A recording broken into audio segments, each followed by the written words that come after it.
Ok, familia, hoy vamos a ver una reflexión que me encantó. Fue algo que mencionó el apóstol Juan Carlos Ruta cuando vino, pero no lo desarrolló. Y dije, pues yo lo voy a desarrollar porque me quedé con la espinita, ¿no? Este concepto se llama las tres casas. Las tres casas. Y vamos a empezar desde el principio. Lo más simple, que yo creo que ya todos los que hemos tomado el Discipulado 1 ya sabemos. El Discipulado 1 nos habla acerca de que tenemos tres dimensiones: cuerpo, alma y espíritu, ¿no? Eso ya lo sabemos de memoria. Ok, ahora, cada una de estas dimensiones tiene sus cualidades específicas. Y lo que más nos interesa de cada dimensión es para qué nos sirve o con qué se conecta o con qué nos relacionamos con cada una de esas dimensiones. La primera dimensión es el cuerpo. Con el cuerpo nos relacionamos con la dimensión física, claramente con la dimensión material. Tenemos 5 sentidos que nos enseñaron en la primaria. Y a los que son más o menos de mi generación, pues las caricaturas, el high five, ¿no? 5 sentidos, ¿cuántos hay? High five, high five. Esa era la letra de la canción, pero eso me las aprendí. Ok, a través de los 5 sentidos nosotros nos conectamos con el mundo natural, podemos sentir, oír, hablar, etc. Gracias al Señor, creo que todos los que estamos aquí tenemos nuestros 5 sentidos bien, ¿no? Gracias a Dios por ellos, gracias a Dios. Ok, bien, después tenemos el alma.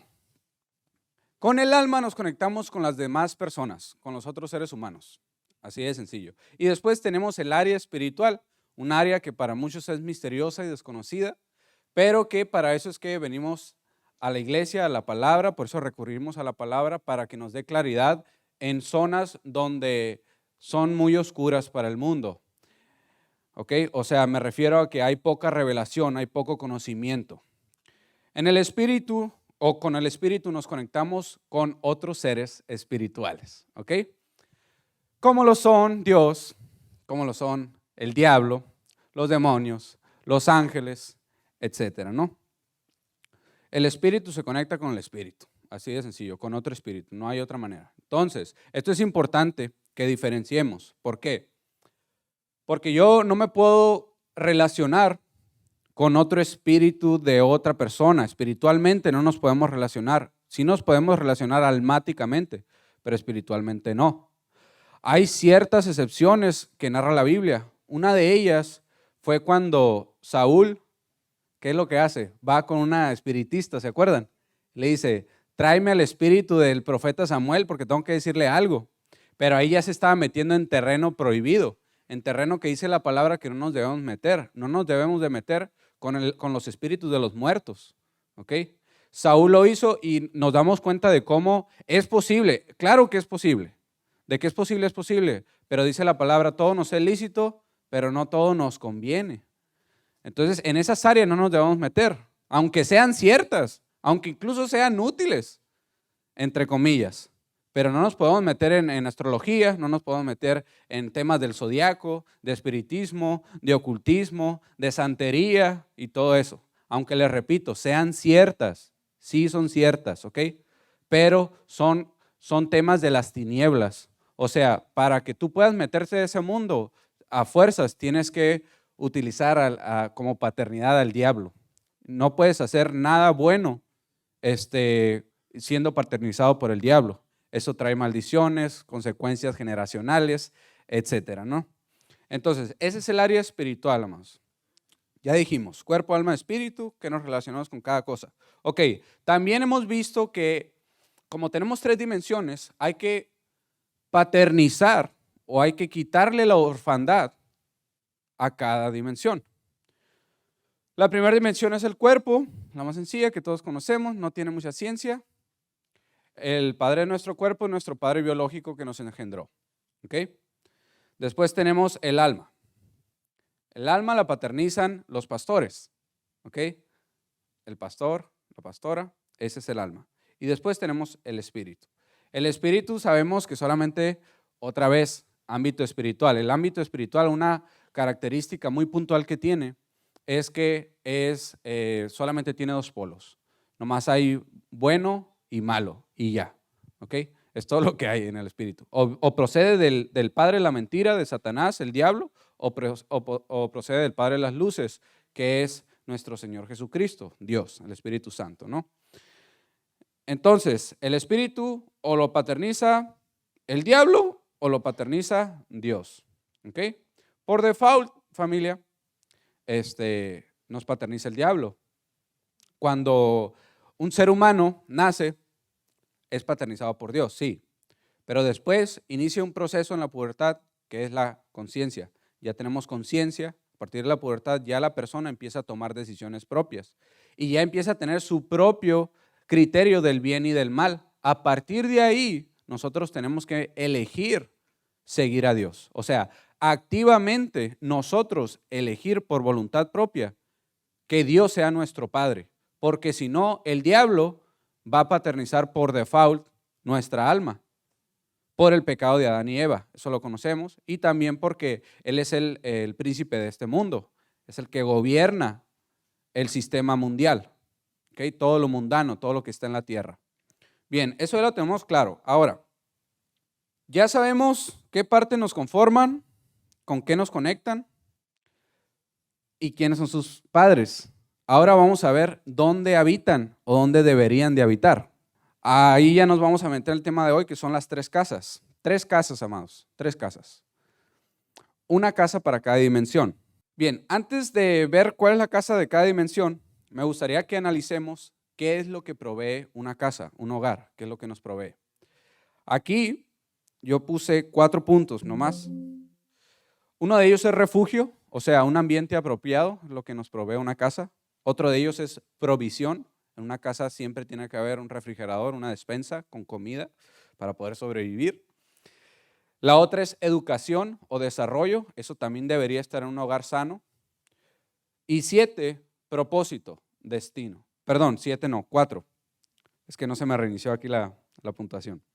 Ok, entonces son 4. Refugio, provisión, educación y propósito.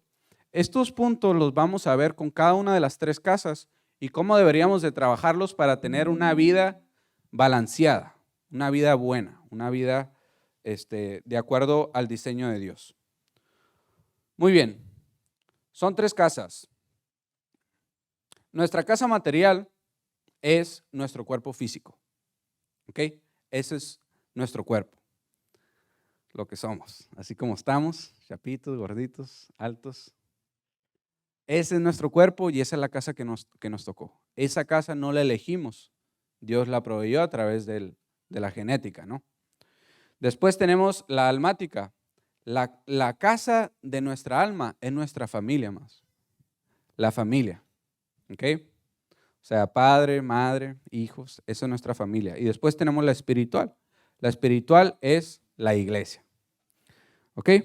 Empezamos con el cuerpo físico. El cuerpo físico, cuerpo en el griego se dice soma, que significa corporal o cuerpo. Como refugio, nos vamos a ir rápido con el cuerpo porque no tiene mucha relevancia en lo que les quiero decir, pero solamente para pasar los 4 puntos. Como refugio, el cuerpo, lógicamente, conocemos que cubre nuestros órganos vitales. Ese es nuestro refugio de nuestra vida, o sea, protege nuestra vida. Ese es el cuerpo y aunque lamentablemente en el ámbito eclesiástico no le damos mucha relevancia, es de vital, o sea, literalmente es de vital importancia el cuerpo, porque si no le damos alimento, bebida, refugio, etcétera, pues nos morimos. Y cualquier otro destino, ya sea almático o espiritual, no lo podemos cumplir si no tenemos un cuerpo físico aquí en la tierra. ¿Ok? Muy bien, después tenemos la educación. Perdón, me pasé provisión. La provisión para el cuerpo físico, ustedes saben, es la comida, el agua, física, literal, y las riquezas materiales, que es lo que nos traen un refugio para poder tener una casa, un techo, un carro, etcétera, ¿no? Y después tenemos la educación. ¿Cómo educamos al cuerpo? Todo lo que sea una educación motriz, todo lo que tenga que ver con movimientos, ya sea pintar, dibujar, los deportes. Siempre el educar el cuerpo va a ser hacerlo más rápido, que dure más tiempo haciendo ejercicio, correr más rápido, brincar más alto. Todo eso es educación para el cuerpo, es educación física, ¿no? Nos la dieron en la primaria, en la secundaria. Esa es la educación para el cuerpo. Y después tenemos el propósito, que es el cuarto punto, el que más nos interesa. Hay un canal, Andrei, el canal auxiliar, hay que mutearlo, por eso está sonando la compu. Ok, el propósito número 4. Nos vamos a ir a la Biblia, Romanos 12:1. Vamos a ver dos propósitos que tiene nuestro cuerpo físico de acuerdo a la palabra de Dios. Romanos 12:1 dice, por lo tanto, amados hermanos, les ruego que entreguen su cuerpo a Dios por todo lo que Él ha hecho a favor de ustedes, que sea un sacrificio vivo y santo, la clase de sacrificio a la que Él le agrada. Esa es la verdadera forma de adorarlo. El primer propósito es entregarlo como sacrificio vivo a Dios. O sea, entregar todos nuestros miembros, nuestra fuerza, nuestros músculos, nuestra energía, todo lo que es físico, para que sirva a Dios, porque no se puede hacer nada, ni bueno ni malo, si no implementamos fuerza, si no implementamos energía, porque por las leyes naturales que Dios mismo hizo, sabemos que necesitamos fuerza para hacer todo lo que queramos hacer, incluyendo la voluntad de Dios. Por eso dicen Romanos que entreguemos esa energía, esa fuerza, ese vigor para el servicio a Dios. Ese es el primero. El segundo está en 1 Corintios 7:3. Aquí nos vamos a meter en terreno un poquito más escabroso. Dice 1 Corintios 7:3. El esposo cumpla con su esposa el deber conyugal, asimismo la esposa con su esposo. La esposa no tiene autoridad sobre su propio cuerpo, sino su esposo. Asimismo el esposo también tiene autoridad sobre su propio cuerpo. No tiene autoridad sobre su propio cuerpo, sino su esposa. ¿Ok? Entonces, al momento de juntarnos con otra persona, de casarnos con otra persona, dice la palabra que nos hacemos una sola carne. Entonces, otro propósito de nuestros cuerpos es satisfacer a nuestro esposo, a nuestra esposa. ¿Ok? Son dos propósitos. No tiene mucha ciencia más. O sea, tenemos que servir a Dios con nuestros miembros y tenemos que servir a nuestro cónyuge físicamente. ¿Ok? Muy bien. Después tenemos la casa del alma. ¿Cuál dijimos que era la casa del alma? La familia. Vamos a leer Génesis 7, el primer versículo, solamente para hacer referencia en el Strong. Génesis 7:1. Dice, dijo luego Jehová a Noé, entra tú y toda tu ¿qué? Toda tu casa en el arca, porque a ti he visto justo delante de mí en esta generación. Ok. Cami, ¿puedes ponerle Strong de casa, por favor? Dice en la más amplia variación de aplicaciones, específicamente familia. Ok, hermanos, no crean que inventé lo de que la familia es la casa del alma. Ahí está en la palabra y esto es en el Antiguo Testamento, entonces estamos leyendo hebreo. En el hebreo, casa es casi sinónimo de familia. Por eso Dios le dice a Noé, entra tú y toda tu casa. Y también le dice a Abraham, no lo vamos a leer por cuestión de tiempo, pero en Génesis 12:1, Dios le dice también a Abraham que deje a toda su casa, ¿se acuerdan? Deja toda tu casa y ve a la tierra que yo te mostraré. Y después en el Nuevo Testamento, dice la palabra, que la suma de toda su palabra es la verdad, por eso me gusta referenciar ambos idiomas, ¿no? En los que fue escrito la palabra. Ya leímos hebreo, ahora vámonos con el griego. Mateo 2:11, aparece también por primera vez en el Nuevo Testamento la palabra casa en griego. Mateo 2:11 dice, y al entrar en la casa, vieron al niño con su madre María y postrándose lo adoraron y abriendo sus tesoros le ofrecieron presentes, oro, incienso y mirra. ¿Okay? Está muy ad hoc a estas fechas ese versículo. Igual, Cami, si me puedes poner el Strong de casa ahí. Y de igual manera, en el Strong, significa morada. Si le damos más para abajo, van a ver que también significa familia, casa o templo. Así que tanto en el hebreo como en el griego, en los dos idiomas, casa es sinónimo de familia. Entonces, nuestra casa es nuestra familia. Bien, eso ya lo dejamos bien claro. En Mateo 7:24 dice, cualquiera pues que me oye estas palabras y las hace, las compararé a un hombre prudente que edificó su casa sobre la roca. O sea que la prudencia está en edificar nuestra familia, que nuestra familia sea edificada en la roca que es Cristo. Eso es nuestro trabajo en nuestra casa. Primero que nada, el refugio. La familia provee refugio, refugio almático. Nosotros sabemos cuando una persona se siente mal en la casa, la familia es la primera que tiene que responder. Si alguien fallece, la familia es la que tiene que poner lo que sea que se tenga que poner, pero se tiene que sacar el proyecto. Si alguien intenta meterse con alguien de tu familia, pues la familia, el padre, la madre es la que va a salir al quite. Porque eso es lo que debe proveer una familia saludable, refugio. Cuando un niño no se siente seguro en su propia familia, eso le va a generar un trauma para toda la vida si no es tratado por Dios, la verdad. Solamente Dios puede sanar esas heridas tan profundas que quedan cuando un papá y una mamá no proveen un refugio familiar a una criatura que acaba de nacer y que se está desarrollando. Es parte fundamental del desarrollo que el niño crezca en un ambiente saludable, con refugio. Provisión, también tenemos provisión almática. ¿Ok? La provisión almática tiene que ver con esos consejos que nos dan nuestros padres, esos regaños, por ahí no es, mijo. ¿Ok? Y la educación, pues la educación también tiene que ver con los padres. ¿Ok? Aunque muchas veces se los queramos adjudicar a la escuela, a la iglesia, la educación viene del hogar. Y con la educación me refiero a los valores, me refiero a los modales, al por favor, gracias, quítate el sombrero, etcétera. Todo eso se enseña en la casa, ¿ok? En la familia.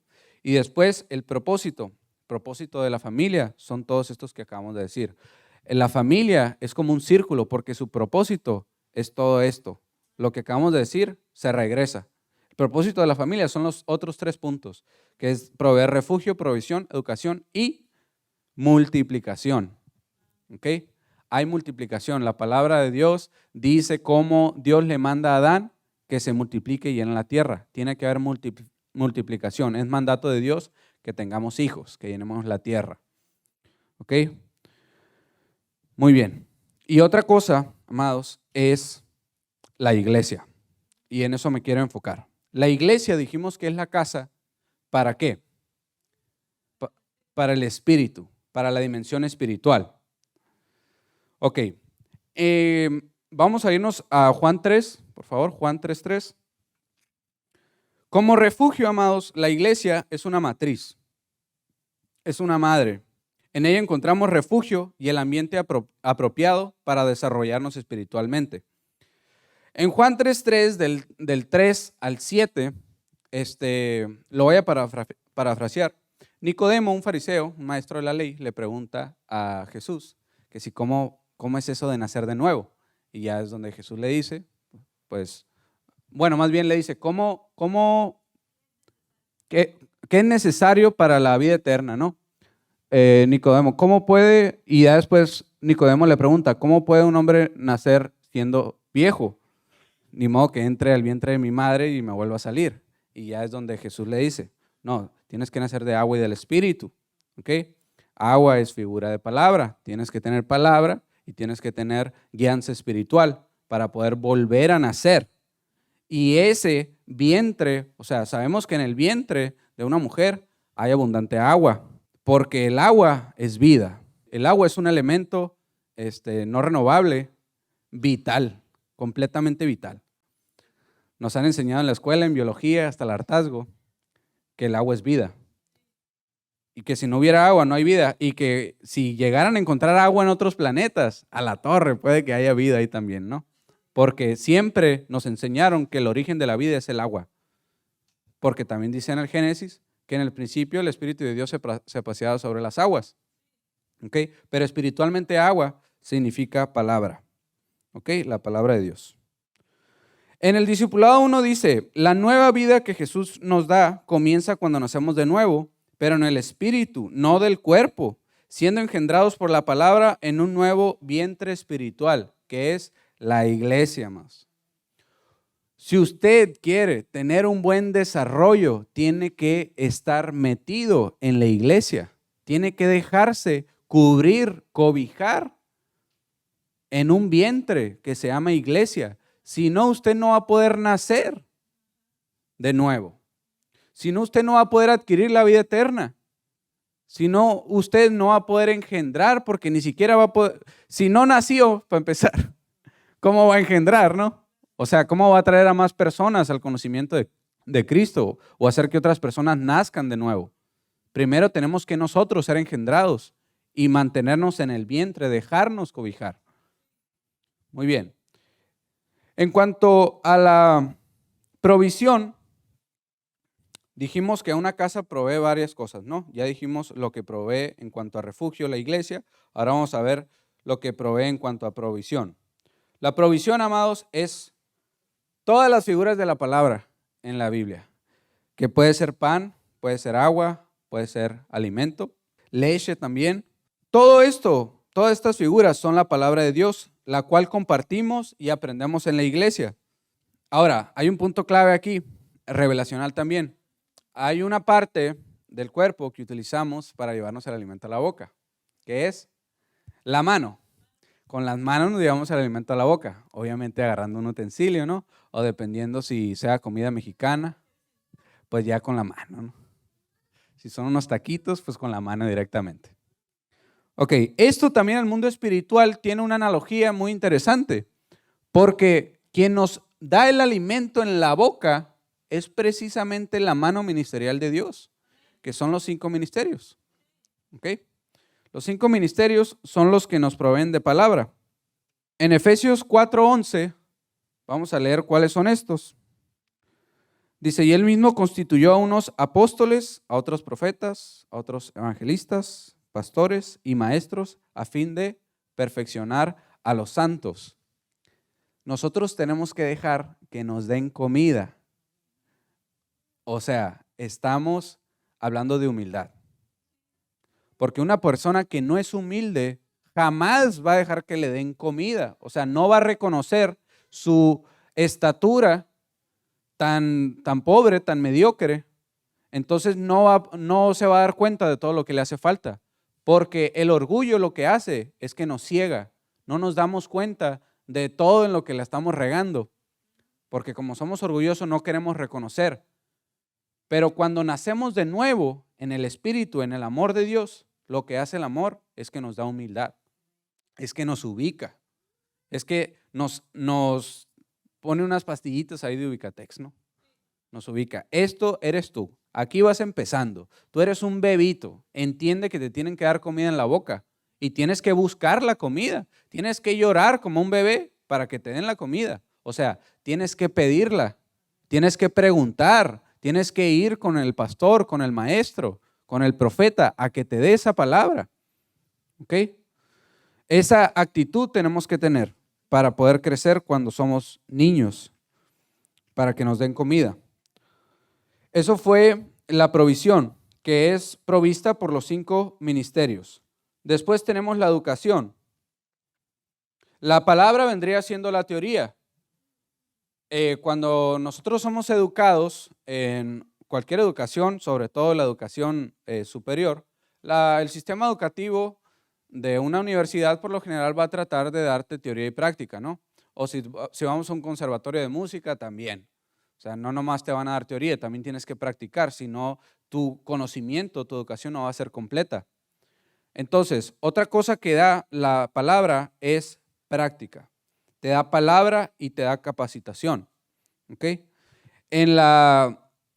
Ese mismo versículo que acabamos de leer, Efesios 4:11, 12, hay 3 versiones que me gustaron. La primera es la Biblia de las Américas, dice capacitación, dice para capacitar a los santos. ¿Ok? La Reina Valera dice para perfeccionar, para el perfeccionamiento de los santos. Y la Nueva Traducción Viviente dice para preparar. ¿Ok? Entonces, todo esto lo hace la iglesia, lo hacen la mano ministerial de Dios sobre nosotros. Nos capacitan, nos perfeccionan, nos preparan.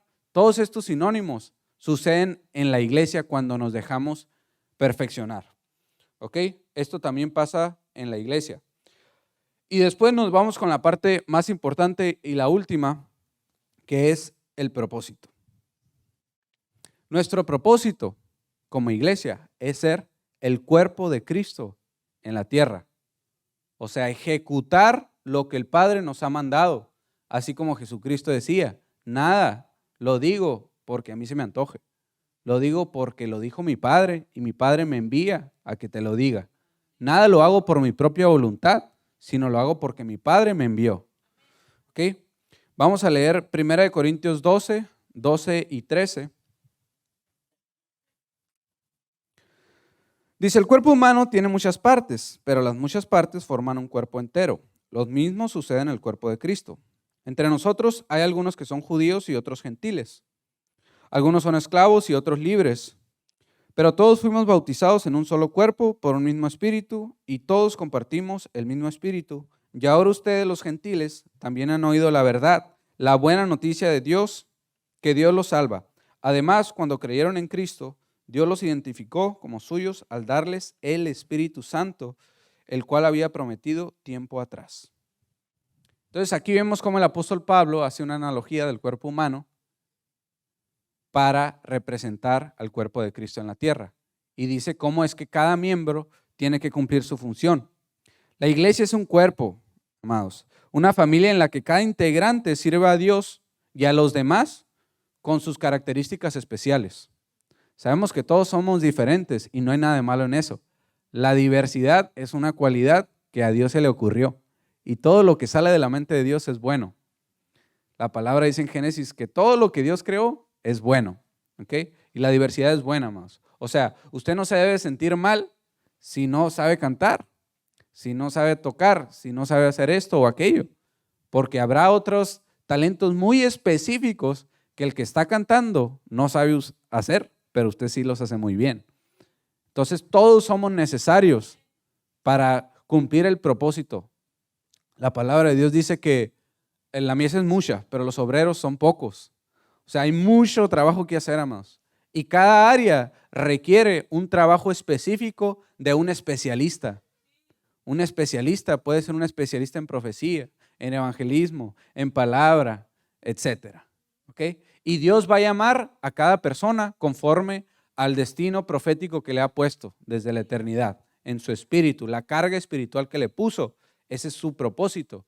Y cuando todos nos juntamos como un solo cuerpo, entonces somos el cuerpo de Cristo y podemos ser un cuerpo efectivo cuando cada quien está haciendo su parte y cuando realmente se sienten partes. O sea, realmente entender que somos miembros, ¿ok? No prótesis. Somos miembros, o sea, pase lo que pase, somos parte del cuerpo de Cristo y nadie nos va a arrancar de ahí. Muy bien. En nuestro cuerpo tenemos muchos miembros, cada uno tiene su función, ya dijimos eso, pero todas las extremidades, de todas las extremidades amados, que tenemos, la más útil es la mano, ¿ok? De todas las extremidades, piénsenlo. Si se pudieran quedar solamente con una extremidad, yo elegiría una mano, porque una mano, básicamente hacemos casi todo con las manos, pues. Sobre todo ahora que usamos tanto los aparatos electrónicos, que están llenos de botones y cositas, ocupamos la mano para todo. Esto para mí me da a entender, yo siento que eso quiere decir que nosotros deberíamos buscar ser parte del miembro más importante del cuerpo, que es la mano. O sea, deberíamos escoger alguno de los dedos de la mano para hacer lo más útil posible para Dios. O sea, está bien que seamos músicos, que seamos ujieres, que limpiemos lo que se tenga que limpiar, que cocinemos, etcétera. Todo eso está excelente y se tiene que hacer, está muy bien. Pero nuestra meta final, o sea, nuestro corazón no debería estar abriendo la puerta toda la vida, sino que tenemos que en algún punto madurar y decir, ya yo necesito ser parte de la mano de Dios. Yo quiero ser parte de su miembro más útil. Entonces usted ya va a preguntarle al Señor, el Espíritu Santo lo va a ir guiando, de qué dedo es el que a usted le corresponde, si usted va a ser apóstol, maestro, profeta, evangelista, pastor, etcétera. ¿Ok? Entonces, seamos parte del cuerpo de Cristo, pero procuremos ser mano. Amados, vamos a leer Salmos 137:4. La vida no tiene sentido hasta que encontramos un propósito más grande que nosotros mismos. De igual manera, La iglesia toma su verdadero sentido en nuestras vidas cuando entendemos que en ella está contenida nuestro verdadero propósito, porque en ella encontramos nuestro destino. ¿Por qué encontramos ahí nuestro destino? Porque ahí se finaliza ese proceso de orfandad, se termina la orfandad. O sea que ya tenemos padres de nuestra alma y de nuestro espíritu. ¿Y qué tiene que ver un padre con el destino? Ok, era 127, no 137, perdón. Como saetas en manos del guerrero, así son los hijos tenidos en la juventud. Dichoso el hombre que llenó su aljaba de ellos, no será avergonzado cuando litigue o pelee con los enemigos a la puerta. ¿Ok? Los hijos. Y en la Reina Valera dice que llena su aljaba. ¿Le das para arriba, Cami, please? Como saetas en manos del valiente. Y después abajo dice que estamos en la aljaba del valiente, del guerrero. Ok, entonces dice que los hijos son como saetas, son como flechas. Entonces, para empezar, nosotros nos tenemos que ubicar en la aljaba de nuestro Padre. O sea, estar ahí cerquita de Él, en su espalda, para que cuando Él nos quiera sacar y nos quiera direccionar, estemos preparados, estemos dispuestos para ser direccionados. Porque al final el Padre es el que agarra el arco y Él o mata un venado con él, o la avienta para arriba, o hace lo que quiera con la flecha. Pero tú no decides, es lo que les quiero decir. Uno no decide qué es lo que va a hacer. La flecha no se manda sola, la flecha no se avienta sola. Necesita un arquero para que la aviente. Y ese arquero son nuestras paternidades, amados. Por eso tenemos que honrar a nuestros padres para descubrir cuál es nuestro propósito. Y el arquero supremo es Dios. Hay un grabado en tu espíritu desde la eternidad que dice para qué vas a ser usado. Esa flecha, Dios ya sabe en qué te va a gastar, a dónde te va a tirar. Pero tenemos que estar en la aljaba del guerrero. Y por último, amados, decirles que toda casa necesita cuidados. Toda casa necesita cuidados. Necesita cuidados para mantenerla, esmero para hermosearla, y amor para que le sea útil a Dios y a los demás. Estas tres casas, amados, son muy importantes.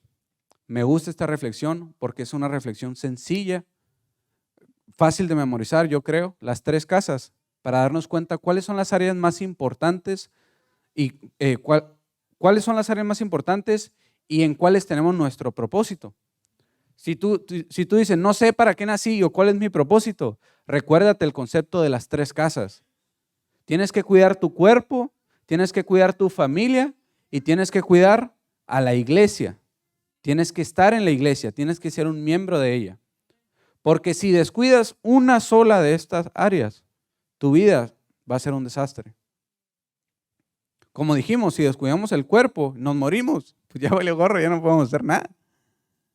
Ahora, a lo mejor tenemos el cuerpo al 100 de revista y también somos superactivos en la iglesia, pero si la familia es un desastre, tampoco sirve de nada porque estás descuidando tu casa, tu primer ministerio. Es ser un buen padre, es ser una buena madre de tus hijos, ser un buen esposo, una buena esposa. Ese también es algo elemental, amados. Y otra cosa, también podemos tener mucho dinero, un cuerpazo, una casona, nuestra familia al 100, pero van a llegar momentos donde te vas a dar cuenta que descuidaste lo más importante, lo espiritual. Y la gente no se da cuenta hasta que empieza con problemas, lamentablemente. O hay problemas con los hijos, hay un divorcio, hay drogas, hay violencia, hay asesinatos, etc. Todo eso pasa porque descuidamos lo espiritual. De lo espiritual se nutre todo lo demás. Entonces, amados, recuerden eso. Siempre para tener una vida balanceada y saludable, tenemos que mantener y cuidar nuestras tres casas. ¿Ok? Oramos. Padre, te damos gracias por esta palabra, por esta mañana linda. Gracias por la palabra que tú acabas de dar, por estas palabras de sabiduría. Gracias, Espíritu Santo, por haberme usado. Te pido que esta palabra caiga en tierra fértil, que nadie la desprecie, sino que al contrario le demos el valor que se necesita. Te pido que, Espíritu Santo, que nos ayudes a memorizar este concepto, a entender la importancia de nuestras 3 casas y de cuidar cada área elemental de nuestra vida, que no descuidemos ninguna de ellas por querer cuidar a la otra, sino darnos la sabiduría para poder tener una vida balanceada en estas 3 áreas, Señor. Te amamos y te damos gracias nuevamente por tu palabra. En el nombre de Jesús. Amén y amén.